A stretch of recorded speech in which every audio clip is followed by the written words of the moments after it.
Дорогие мои, добро пожаловать у огня. Подсядьте ближе, пусть вечер ляжет мягко, как плед на плечи, и пусть треск поленьев станет нашим метрономом, отсталым, ровным, доверительным.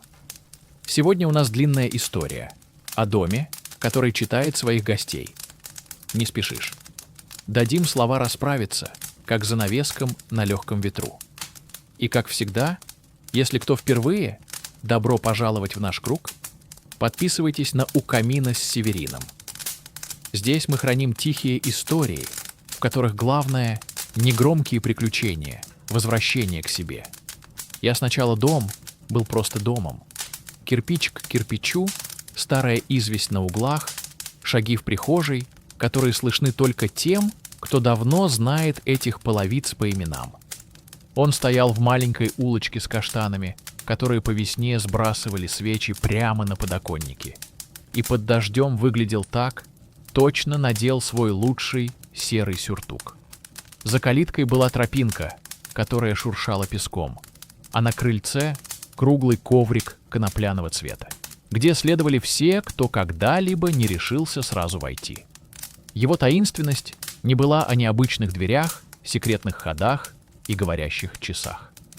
Таинственность здесь жила на уровне общения. Дом умело читал тех, кто приходил к нему. Не магией, не гаданием, вниманием.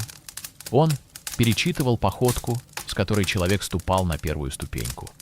Сканировал, как я люблю сложные слова, но по-нашему он просто слушал. Тепло ладоней на перилах. Выдох, который продлевает, чтобы не вызвать тревогу. Манеру закрыть за собой калитку, хлопнуть ли громко, чтобы заглушить пустоту, или притворить очень тихо, чтобы дом не сомневался. Те, кто бывал тут часто, говорил: «Дом знает, чего ты бо, и помнит, что тебе нужно». И это не значит, что он решил за тебя. Скорее всего, подсказывал, как вернуться. Второе и первое в этой истории войдет Нина.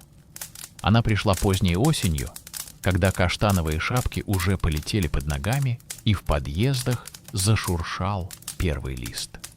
Она была из тех, кто умеет улыбаться так, что все успокаиваются, кроме нее самой. Телефон в руке, плотно зажатое расписание в голове, тысячи добрых дел, которые давно пора передоверить какой-то раунд. Но кто же еще, если не я? Дом произнес ее с порога. Она слишком быстро сняла шарф, как будто боялась показаться медленной. Обогнула коврик, как будто 2 шага — роскошь. И на секунду остановилась у перила, потому что деревянные балясины хранили легкую теплую гладкость. Их натирали воском еще до ее рождения. Дом осторожно приподнял запор на окно в гостиной и пускал шум дождя, негромкий, как будто невозначай. Нина дернулась, но не ушла. Вдруг поняла, что этот дождь под ней, для нее, вместо тысяч мыслей. Я видел, как она замедлилась у камина. Дом подыграл. Включил в этот вечер самые тихие поленья, которые не хлопают, а гудят, как будто кто-то шепчет у тебя за плечом: «Ты здесь, уже хорошо». На кухне нужно было лишь достать чашку. И Нина неожиданно нашла новую, ту самую, которую не заметила раньше, с тонкой трещинкой-веточкой, как на старой фарфоровой коже. Дом говорящий говорил: можно быть хрупкой, можно быть потрескавшейся и все равно любимой чашкой. Она выпила чай стоя. Потом еще один, уже читаю. Потом еще, взгляд в окно, где из темноты выступали контуры каштана, и дождь пришел, как в кино, где его придумал самый добрый человек. Когда она уходила, калитка не хлопнула.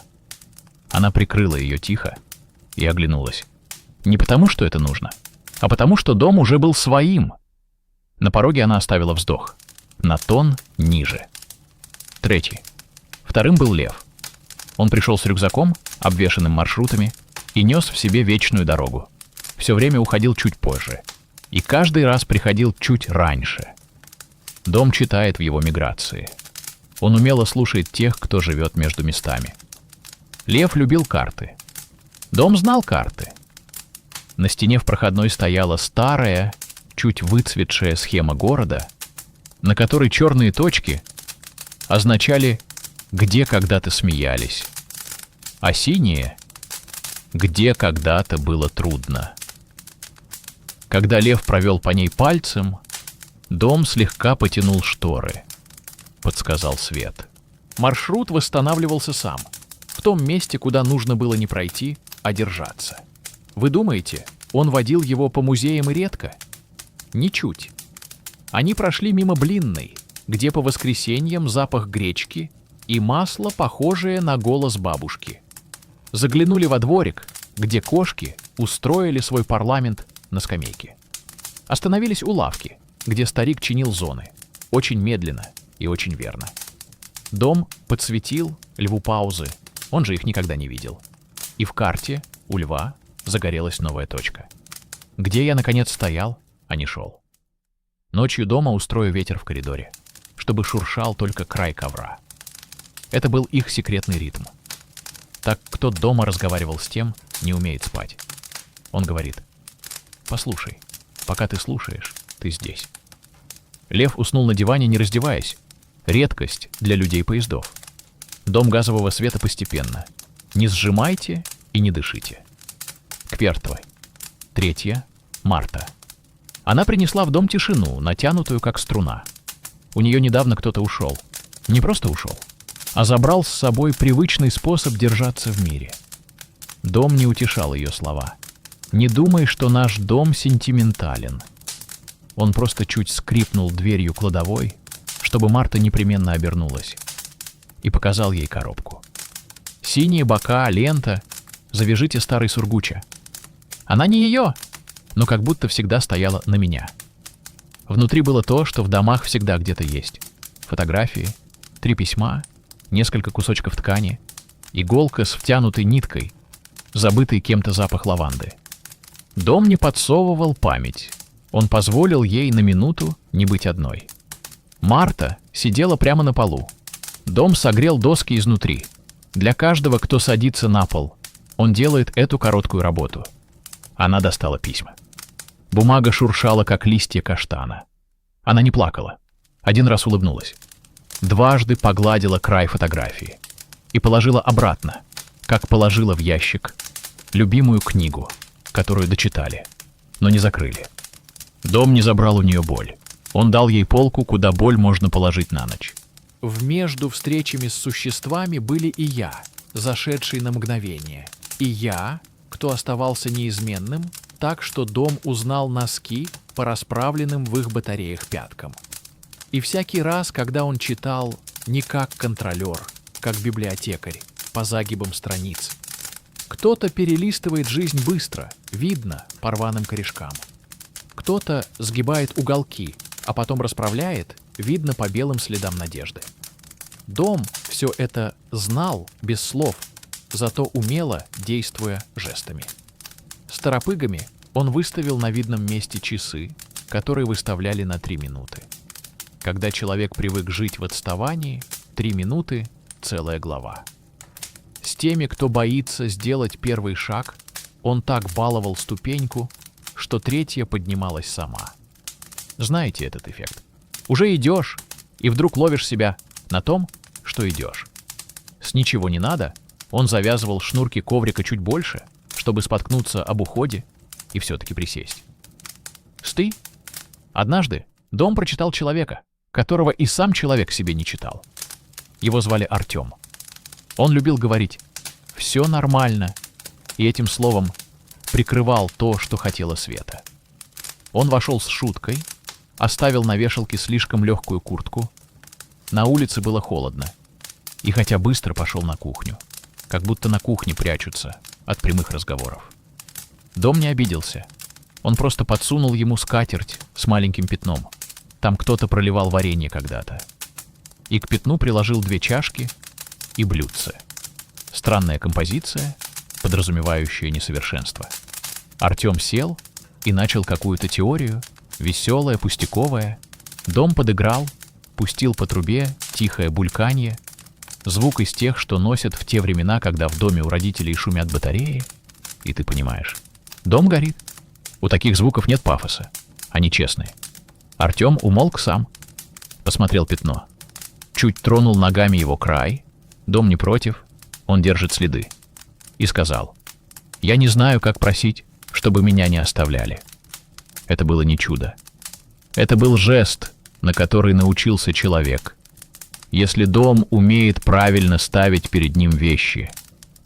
Дом накормил его супом. Не потому, что суп — лекарство, а потому, что суп — это форма отсутствия рук, когда слова могут падать, как дождь. Они говорили мало. Дом поддерживается бульканье. Иногда достаточно, чтобы не молчать в пустоте. Семитве. Семья из 4 числа пришла в воскресенье. В доме такое называют выходным шумом. Младший сразу побежал под стол, примерять себе пещеру. Старшая начала исправлять все салфетки. Так делают дети, когда дома у них слишком много требований к порядку. Мама сделала первый взгляд на плинтус, как будто искала, где тут спрятан смысл. Привычка, выработанная там, где смысл часто прячется именно за плинтус. Отец стал снимать обувь медленно, очень медленно. Видимо, давно не было места, где можно было бы делать что-то медленно. Дом прочитал каждого по-своему. Для младшего чуть приподнял скатерть, чтобы пещера была качественной. Для старшей поставила на стол 2 салфетки, которые невозможно выровнять. Ленивые, из мягкой марли. Пусть почувствует, как мир может быть нервным и добрым. Для мамы слегка приоткрыла дверцу кладовой, где на полке стояла коробка с мелочами. Пуговицы, ленточки, шишки, ключи от ничего. Дом знал, что она любит коробочки, во всем которых по местам, и ему нужно было показать. У меня тоже по местам, только эти места, про игры. Для отца подвинул кресло так, чтобы спинка взяла его плечи. Не каждый день случается с мужчинами, что их плечи кто-то берет. Обед получился смешной. Суп брызгал на скатерть, дети смеялись, кто-то принес кошачью игрушку и назвал ее салочным кольцом. Дом читал этот смех с удовольствием. Ему понравилось, что смысл здесь перестал прятаться. Фостем. Дом умела читать и в отсутствие гостей. Вы скажете, как это — читать пустоту? Но пустота тоже бывает разной. Есть пустота, которая звенит, как банка без крышки. Есть пустота, которая шуршит, как письмо, не дошедшее по адресу. Есть пустота, которая дышит, как живот с пищева. Дом существует. Когда пустота звеньев, он шелестел занавесками, чтобы дать звук товарищу. Когда шуршало, он запирал ставни на 1 день, чтобы письмо дождалось адресата. Когда дышало, он поставил чашку в раковину не строго, слегка спрятав. Любая недосказанность дома — это ладонь на плече. Не думай, что он идеален. В домах, которые умеют читать, как и в людях, есть характер. Он мог быть упрямым. Зная, что гостю нужно остановиться, он внезапно забывал включить большой свет в прихожей. Лишь торшер, лишь полсвета. Он сделал громче чуточку скрипки, заставил трещинку в распорядке. Если кто-то начинает говорить чересчур умно, дом ненавязчиво вел для вас разговор на простые темы. А какая любимая чашка? Это всегда нарушает минимальную грамотность, потому что чашка подает честнее, чем слова. Однажды он настойчиво завел старые часы. Они давно стояли, казалось, что-то их обидел, и они решили молчать. А в тот день, когда пришла женщина с папкой-планом на год, внезапно часы пошли. И более того, поставили на 5 минут. Женщина рассердилась. Дом не спорил. Он просто позволит им отбить лишние 5 минут тишины до начала ее важных дел. А потом она уже на пороге вдруг вернулась и спросила: «Можно я еще посижу?» Дом отстучал еще 5 минут. Иногда 5-минутные подарки самые богатые. Скажите, это все про людей. Так и есть. Дом — лишь прибор, тонко настроенный на человеческое. Но есть и у него своя история. Когда-то здесь жил переплетчик. Его руки знали, как держать сгиб, чтобы бумага не обижалась. И однажды он сказал вслух, еще вечером: «Если бы Дом умел читать людей так, как я читаю эти тетради». Дом услышал. Вы думаете, стена просто стена? У них долгая память. С тех пор он начал перелистывать тех, кто приходил, осторожно, не ломая корешков, а выдержки нитку, чтобы найти место. Потом тут поселилась учительница музыки. Она не умела говорить «нет», зато умело произнесла паузы между «да» и «давай потом». Дом выучил у нее размер для сердца. И в его трубах вода стала идти не шумно, как бы по нотам, с легкими ферматами в нужных углах. Еще жил мальчик, у которого был невидимый друг. Они вдвоем прятались в кладовке и строили корабли из коробок. Дом впервые понял, что игра — это серьезнее планировки. И однажды, когда детям запретили строить, он подложил под ковер в гостиной тонкую подложку, и шаги там стали произносить как «тап-тап-тап», горошины по барабану. Это был его маленький заговор о праве на детство. 12 истории, которые Дом запоминает лучше всего — истории примирений. Они очень тихие, в них мало слов и много молчания. Молчание, которое можно выдержать. Были двое, которые перестали говорить друг с другом. Они пришли порознь, в разные вечера, но сидели одинаково. На краешке дивана, как на перроне, откуда вот-вот уйдет поезд. Дом понял, что это один разговор, просто растянувшийся в 2 прихода. При первой встрече он дал им одинаковую чашку. Вы знаете, в разных местах редко встречаются пары идеально одинаковых чашек. На второй снова ту же. Оба удивились, оба подумали об одном и том же. На ногах он не спорил, когда один из них передвинул кресло поближе к камину. На 4-й свеча отгорела до того места, где красиво заваливается воск. Случайный рисунок, от которого всегда теплеет. Они молчали долго. Потом один сказал: «Давай, хотя бы чай вместе». Не было большой речи. Дом не любит больших речей. Он любит фразы, которые настраивают воздух на нужные аксессуары. 12-й. Вы спросите: а если Дом ошибется? Если прочитает не так? Ошибается, как мы все. Однажды он принял решение уйти за равнодушие и загасить свет слишком рано. Гость ушел. Дом долго скрипел своим самым виноватым скрипом, тем, что обычно выходит из-под двери. На следующий день он встретил каждого очень мягко, почти извиняясь. Дома тоже учится. Он понял, что закат и равнодушие пахнут по-разному. Закат пахнет мокрой шерстью, знакомым, живым. Равнодушие — холодная бумага. С тех пор он принюхивался. 13 говорят, в домах есть любимые люди. Неправда. Любимые — это мы, чей дом успел прочесть глубоко и долго. Но больше того, дом любит читать тех, кто учится читать сам себя. Он как зеркало, которое не навязывает отражение, но позволяет взгляду задержаться. Однажды вечером пришел юноша с тетрадью. На обложке было написано: «Что со мной не так?». Дом сначала посмеялся над собой. Не грубо, лучше. Это у многих обложка такая, особенно в 20. Он подложил под тетрадь скатерть со светлой полосой. Полоса оказалась на уровне там, где в тетрадях обычно начинается 2 раздел. Юноша заметила. Перечеркнул заголовок. Написал: «Что у меня уже получается?». А потом: «С кем у меня получается?». Дом, если бы мог, требует облегчения. Когда человек меняет вопрос, книга в нем начинает переплетаться заново. 14-й дом — это еще и коллекция предметов, которые умеют читать вместе с ним. Вот лампа со свежим колбой. Она мягко подчеркивает линию плеча, чтобы человек увидел, что прямо к нему идет. Вот зеркало в прихожей, которое чуть-чуть лжет при использовании тепла. Лица у него выглядят так, как будто человек проснулся только после здорового сна. Вот стул-кресло на кухне, он неспроста не смазан до конца.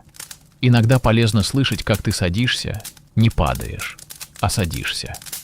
Вот крошечный звон ложки о блюдце, дом зовет гостей за стол. Вот ступенька на средней лестнице, которая всегда слегка выше.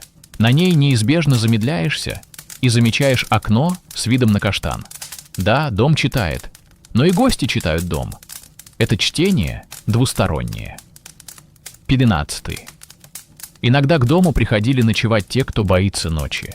Дом для них думывал звездный список, 5 вещей, которые нужно сделать перед сном. Например, звездочки на полях. Вода, теплая вода для рук, 10 страниц, одно спасибо, лечь на 20 минут раньше. Он знал, не подходит все 5. Можно оставить пустую комнату. Пустые ячейки тоже лечат. И у дверей он рисовал воображаемую комету. Хвостик для тех дел, которые никак не стыкуются. Позвонить, неожиданно прощение, закрыть давно висящее окно. Иногда кто-то дописывал на стене мелом слово «позже». Дом не обижался. Он берег это позже до сейчас. 16. Эта история длинная, как длинные зимние вечера. Но что такое длина, если она наполнена дыхательными местами? Дома знают циклы, наш тоже. Утром он звучал как медный чайник. Днем как книга, перелистываемая без суеты. Вечером как камин. Ночью как теплая вода в батареях. В таких циклах люди хорошо вплетаются, они становятся четвертью часа, полуаккордом, шорохом в нужный момент. Хочется рассказать еще про кота, который не жил в этом доме, а все равно приходил на крыльцо и смотрел на меня, как на своего. Это тоже способ читать дома. Хочется рассказать, как одна девушка не так повернула коврик и нашла под ним записку, написанную 10 лет назад. Если сомневаешься, заварим чай. Хочется, как один мальчик положил на подоконник кораблики из бумаги, и утром дома подул ветром, кораблики и плавали в узкой полоске солнечного света. В домах есть свое море. 17. Северин. Спросите вы, а что же будет, если дом встретит того, кто не хочет, чтобы его читали? Ничего страшного. Дом умеет быть необычным. Он превращается в комнаты и стены, которые просто стены, в кухню, где просто чай, в диван, где просто сидит. Он умеет делать вид, что ничего не понимает. Слова, что настоящий дом, как хороший собеседник. Он не лезет ближе, чем позвали. Он пока лишь поправит плед, только если плед сам скользнет. Он подождет, как ждет людей у окна, когда кто-то идет с работы, и вот-вот повернет в их двор. С домом так легко. С домом так честно. С домом таким можно быть тем, кем есть, и тем, кем еще не успел стать. 17. Напоследок 3 сцены. Они маленькие, но в них весь смысл. 1. Пожилой сосед принес новогоднюю открытку, которую подписал долго, потому что хотел выбрать правильное слово вместо «счастья». Дом подсовывает ему на порог старую чернильницу, в которой осталось ровно одно слово. И сосед пишет «мир». Дом улыбается, если бы стена могла. Он любит тех, кто меняет формы поздравлений. 2. Девочка 3 ночи подряд приходит домой и просит одну и ту же сказку. Не сказку даже. Расскажи, как заваривают чай. Ей это нужно, чтобы мир стал выгодным. Дом рассказывает. Сначала вода, потом чайник, потом кружка, потом чай, ровно на день, потом кипяток, потом накройте кастрюлю. Девочка улыбается и говорит: значит, все по очереди. В ее жизни теперь есть взрослое слово «последовательность». Дом тихо шуршит полотенцем на крючке. В знак согласия. 3. Женщина порождает домовую фигуру. Маленького деревянного ангела без лица. Она поставила его на полку, а утром дома этот ангел стоит иначе, чуть ближе к краю, делая шаг. Дом умеет двигаться только то, что не упадет. Женщина смеется. Ты меня тоже читаешь, да? Дом отвечает скрипкой, которая очень похожа на угу. 19. Дорогие мои, вам показалось, что я испытал сказку. Если бы вы были правы только наполовину. В каждом городе есть такой дом. Иногда он выглядит скромно, нарядно, иногда мы уже без краски, но в нем все равно держится тот самый ритм. Дом, который читает своих гостей, всегда начинается с одного человека, который однажды сказал: «Я буду замечать». С этого начинается любой язык. Если сегодня, когда погаснет свет, вы вдруг почувствуете, что кто-то прочитал вас, сделайте домом то место, где вы есть. Поверните кружку с ручкой к себе. Подставьте стул под тишину. Предложить подать одну ступеньку чуть выше. Разрешите ковру шевелиться. Иначе установите небольшие условия для чтения. А если однажды окажетесь на нашей улочке с каштанами и увидите серый сюртук старого дома, зайдите. Не обещаю чудес. Обещаю чай. Обещаю, что половицы будут скрипеть в нужных местах.